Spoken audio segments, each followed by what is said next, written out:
Şərtli deyilir ki, iki cisim radiusu 30 metr olan çevrə üzrə bərabər sürətli hərəkət edir. Radius verildi. Birinci cismin sürəti V1 bərabərdir 10'dur. K nöqtəsindən keçən anda ikinci cisim V2 bərabərdir 6 metr bölü saniyə sürətlə M nöqtəsindən keçir. Bu cisimlərin ilk dəfə zaman müddətində, hansı zaman müddətində görüşdüyünü hesablayın. Baxın, görüşmə məsələsidir. Tutaq ki, L nöqtəsində gəlib görüşürlər bu cisimlər. K cismi, K nöqtəsindən başlayan cisim L nöqtəsinə gəldikdə gördüyümüz kimi KL məsafəsini qət edir. Və bu KL məsafəsini necə taparım? Əlbəttə ki, V1 vuraq T-dən, yəni həmin cismin sürətini vuraram zamana. Həmçinin gördüyünüz kimi KL, KM və ML hissələrindən ibarətdir. Deməli, həmçinin burada KL bərabərdir KM üstə gələk ML yaza bilərik.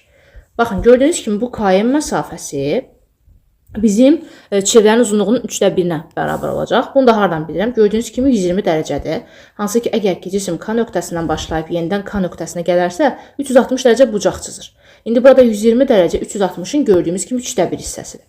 Ona görə 3/1'i vurmalısınız 2πr-ə. Hansı ki, 1 tam dövr edəndə, yəni 360 dərəcə bucaq çizanda çevrənin uzunluğu qədər gedir axı. Yox.